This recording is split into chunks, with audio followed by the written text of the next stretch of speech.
आनन्दको आवाजमा तपाईलाई हार्दिक स्वागत छ।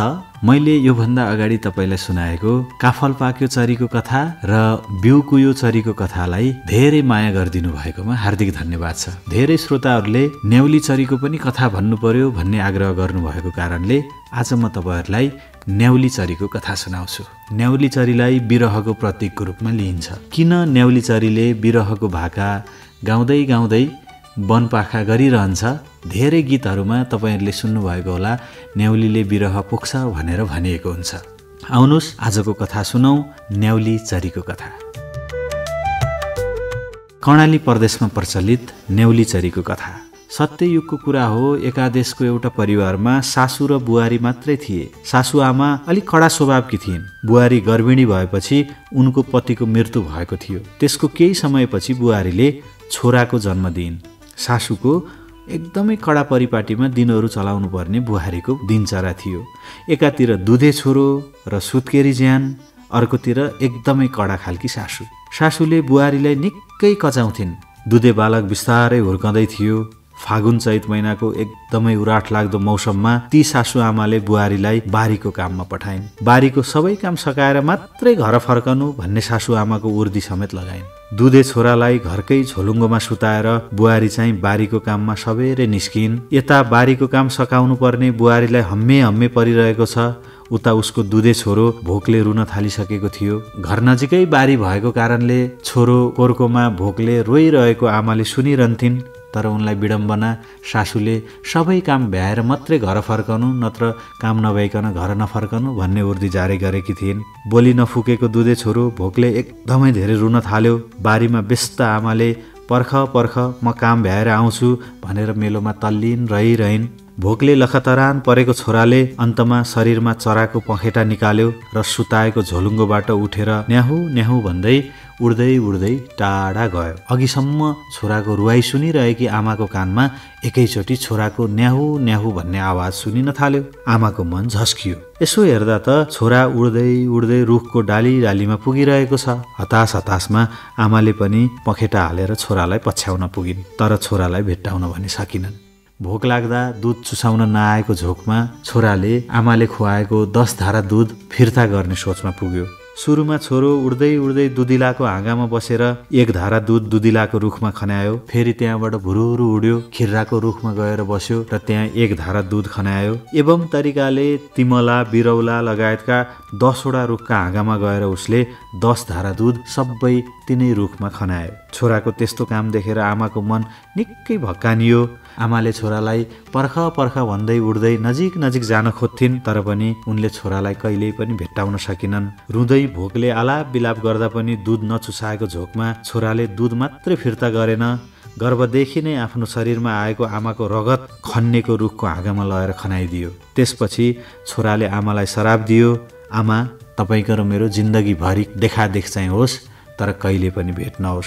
यसरी आमा र छोरा न्याउली चरा बन्न पुगे। त्यसैले अहिले पनि छोरा न्याउली चराले दुध खुवाउन आमालाई आग्रह गर्दै न्याहु न्याहु शब्दको धुन निकाल्ने गरेको जनविश्वास गरिन्छ। त्यस्तै अर्को रुखको हाँगामा बसेर आमा न्याउली चरीले पर्ख पर्ख भनिरहेको पनि बुढापाकाहरू बताउने गरेका छन्। जुन जुन रुखमा पखेटा हालेर उडेको छोराले दुध खनाएको थियो तिनै रुखको चोप अहिले हामीले काट्यौँ भने पनि सेतो हुने जनविश्वास छ। जस्तो तपाईले खिर्राको रुख काट्नु भयो भने त्यहाँबाट सेतो चोप आउँछ।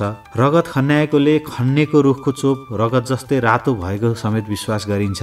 जुन छोराले आमालाई श्राप दियो त्यही श्रापको कारणले 2 वटा न्याउली चरीलाई हामीले कहिल्यै पनि सँगसँगै एउटै रुखमा कहिल्यै पनि देख्न पाउँदैनौँ। त्यही श्रापको कारणले न्याउली चरी र चरा कहिल्यै पनि भेट हुँदैनन् भनिन्छ।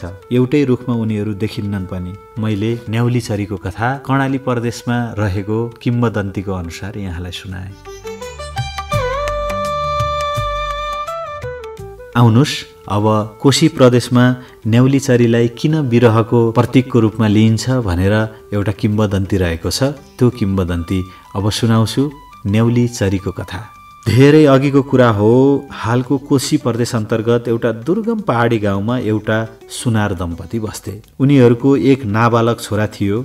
उसको नाम न्याउले थियो। न्याउलेका बाआमा आरनको काम गर्थे। आरनमा हप्ताभरि कमाएका हँसिया, खुकुरी, फाली, करुवा, कुटु, कोदालो आदि नजिकका हाट बजारमा लगेर बेच्थे र त्यसबाट आएको पैसाले नयाँ फलाम र हप्ताभरिलाई पुग्ने रासन, नुन, तेल आदि किनेर ल्याउँथे। उनीहरूले सानो छोरालाई त्यही काम गर्ने आरन नजिकै कुर्कामा सुताएर फलाम कमाउने काम गर्थे। न्याउलेका बाले आरनमा तताएको झरझराउँदो फलाम सनासोले च्यापेर लयमा राख्थे र उनकी आमा 2 हातले मच्चाएर घनले तातो फलाम पिट्थिन्। यसरी दिनभरि लोग्ने स्वास्नीले काम गर्दा केही जोर हतियारहरू तयार हुन्थे। फलाम कमाउन गोल चाहिने भएकाले उनीहरू बेला बेला रानीवनमा गोल काट्न समेत जान्थे।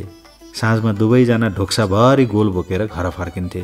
गोल काट्न जाँदा उनीहरूले आफ्नो प्यारो छोरा न्याउलेलाई सकुवाको लाछीमा झुन्डाइएको कोर्कोमा सुताएर जान्थे। उता न्याउले बिउजिएपछि भोक तिर्खाले छटपटाउँदै कहिले आमालाई बोलाउँथ्यो, कहिले डाँखु छोडेर रुन्थ्यो, कहिले आफै कोर्को मच्चाइ मच्चाइ खेल्थ्यो र अन्ततः भोक तिर्खाले अलास तालास हुँदै दिसा पिसाबले भिजेको कोर्कोमा फेरि लुटुक्क निदाउँथ्यो। उसको मुख, ओठ, आँखा, नाकका प्वाल जतासुकै झिँगाहरू झुम्मिएर पाखुरा सुर्किरहेका हुन्थे। झमक्क साँझमा बाआमा घर आइपुग्दा न्याउले आमा आमा भन्दै रोइरहेको हुन्थ्यो। दिनभरिको भोक, तिर्खा र थकाइले लखतरान परेकी न्याउलेकी आमा फाटेको चोली उचालेर न्याउलेलाई दुध चुसाउँथिन्। पेटभरि दुध खान पाएपछि ऊ आमाको काखमा लुपुक्क निदाउँथ्यो। आमा चाहिँ छोराको कपाल सुमसुम्याउँदै उसको अबोध अनुहारमा हेर्थिन् र गहभरि आँसु पार्दै मनभरि गरिब दुखी हुनुको पीडा भाव प्रकट गर्थिन्। एक दिनको कुरा हो, बाआमाले गोल काट्न भनेर जंगल गएका बखत न्याउले कोर्कोमा बसेर मच्चिरहेको थियो। यस्तैमा अकस्मात कोर्काको डोरी चुडियो र ऊ हुत्तिएर घरमुनि सिस्नोको झ्याङमा खस्न पुग्यो। सिस्नोले पोलेर ऊ रुन कराउन लाग्यो, परन्तु उसलाई त्यहाँबाट निकाल्ने कोही पनि थिएनन्।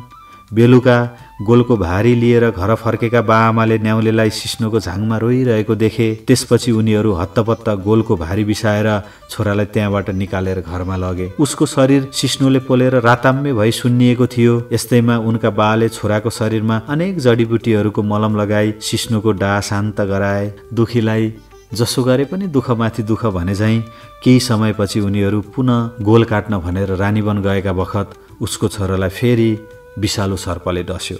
साँझमा गोलको भारी लिएर घर पुग्दा न्याउलेलाई सर्पको विष लागेर मरणासन्न अवस्थामा भुइँमा लडिरहेको थियो। विषको प्रभावले होला उसको शरीर पुरै निलो भएको थियो। दुवै आँखा बन्द भइसकेका थिए। विषको प्रभावले न्याउले कसैले पनि नबुझ्ने बोली बरबराइरहेको थियो। आफ्नो प्यारो छोराको यस्तो हालत देखेर न्याउलेका बाआमा छाती पिटी पिटी रुन लागे।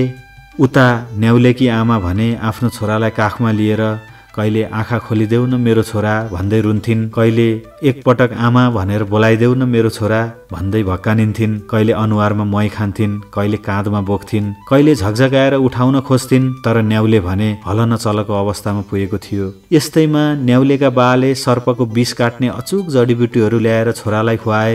सरुको पातले मन्त्र जप्दै जप्दै घाउबाट सर्पको विष समेत झारे। लामो समयको प्रयासपछि न्याउलेको होस त खुल्यो, तर उसलाई पूर्ण रूपमा निको भने भएन। उनको स्वभाव सर्पको जस्तै हुन थाल्यो। उनी घरमा भन्दा सर्पहरू बस्ने दुलो, ओडार, गुफा, ढुङ्गाको च्याप, झार, जङ्गल आदि ठाउँमा गएर बस्न थाले। उनको यस्तो स्वभाव हट्नुको सट्टा झन झन बढ्न थाल्यो। अन्ततः एक दिन न्याउले अकस्मात घरबाट गायब भयो। उनका बाआमाले उनलाई वन, जङ्गल, दुलो, ओडार, भिरपाखा, गुफा जताततै खोजे, तर कतै फेला पार्न सकेनन्। यसरी छोरो फेला पार्न नसकेपछि उनीहरू आफ्नो भाग्य र कर्मलाई दोष दिँदै मन बुझाउन बाध्य भए र बिस्तारै आफ्ना नियमित काममा फर्किन थाले। एक दिनको कुरा हो, न्याउलेका बा जङ्गलमा गोल पोलिरहेका थिए। उनकी आमा नजिकै बसेर छोरालाई सम्झिँदै बिछोडको पीडा खप्न नसकी बलिन्द्र धारा आँसु झार्दै धुरु धुरु रोइरहेकी थिइन्। पत्नीलाई भावविह्वल अवस्थामा देखेर न्याउलेका बा गोल पोल्न छोडेर उनलाई सम्झाउन लागे। चैतको खडेरीमा रुखका पातहरू झरेर भुइँ छपक्कै छोपेको थियो। वन जङ्गल उराट लाग्दो देखिन्थ्यो। यस्तै परिवेशमा न्याउलेका बाले पनि मन थाम्न सकेनन् र पति पत्नी एक आपसमा अङ्कमाल गर्दै डाको छोडेर रुन थाले। दैवको लीला, पोल्दै गरेको गोलको झिल्का उडेर वरिपरिको जङ्गलमा भयङ्कर ठुलो आगो सल्कियो। त्यहाँबाट भाग्दा भाग्दै न्याउलेका बाआमा डडेलोको चपेटामा परे र हेर्दा हेर्दै उनीहरूलाई पनि डडेलाले सर्लक्कै निल्यो। उनीहरू मरे। यसरी डडेलोमा परेर ज्यान गुमाएका न्याउलेका बाआमाले न्याउली चराको जुनी फेरे र चैत वैशाखको खडेरीमा उजाड भएका वनपाखामा चहार्दै न्याहुल न्याहुल भन्दै आफ्नो छोरालाई बोलाउन थाले, जुन क्रम आजसम्म पनि चलिरहेको छ।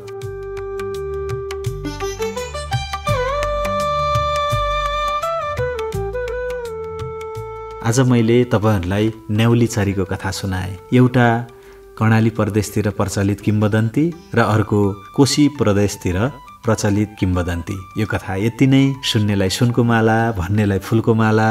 यो कथा वैकुण्ठमा जाला। यदि तपाईले कसैलाई भन्नु पर्यो भने खुरुखुरु खुरुखुरु तपाईसम्म आइपुग्ला।